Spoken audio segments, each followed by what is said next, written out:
Баршаңызға сәлем достар, менің каналыма қош келдіңіздер. Бүгін сіздермен сары ірімшік жасаймыз. Ол үшін бірінші тіркеліп, қоңыраушаны басып қойыңыздар. Алдымен бізге сүт, кез келген сүт жарайды, майлылығы жоғары, айран және қант қажет.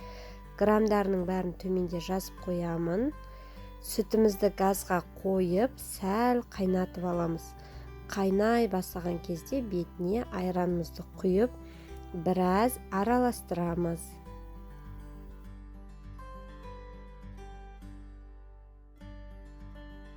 Араласқаннан кейін айранның арқасында сүт өзі іріп кетуі керек.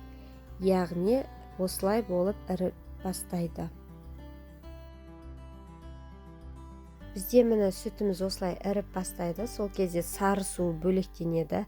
Сары суды көрген сәтте газдың астын міндетті түрде баяулатып, орташа отқа бетін жауып, 2-3 сағатқа қайнататын боламыз, қыздар.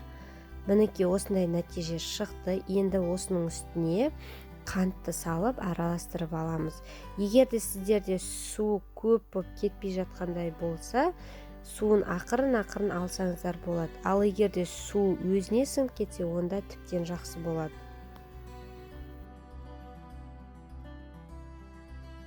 Қант салғаннан кейін 40-45 минутқа тағы да қайнатамыз баяу отта. Осындай болып суының бәрін сіңіріп алды. Енді осыны мәрліге орап, формасын келтіру үшін бір ыдысқа салып қоямыз.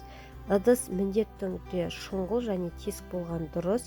Ішіне мәрлі салып, осының ішіне жаңағы ірімшігімізді қойып, оның үстіне банкаға болсын, басқа ыдысқа болсын су құйып, ауыр затты қойып қойған дұрыс. Сол кезде сары суының бәрі толықтай шығып, өте бір күшті болып шығады. Жасап көріңіздер, бала шағаларыңыз да өздеріңіз де міндетті түрде сүйіп жейтін боласыздар. Міне осылай үстін орап, бетін жауып, 7-8 сағатқа үстіне ауыр затты қалдырып, бір түнге немесе 7-8 сағатқа қалдырамыз, қыздар. Міндетті түрде салқын жерде болған дұрыс. Қараңыздар, өте әдемі болып шығады және өзіңізге де міндетті түрде ұнайтын болады. Мінекей қыздар, осындай болып шығады. Өте дәмді және тойымды астардың бірі. Бастысы барлық отбасы мүшелеріне ұнайтынына 100% сенімдімін. Менің каналымда көптеген оңай рецепттер өте көп. Жасап көріңіздер.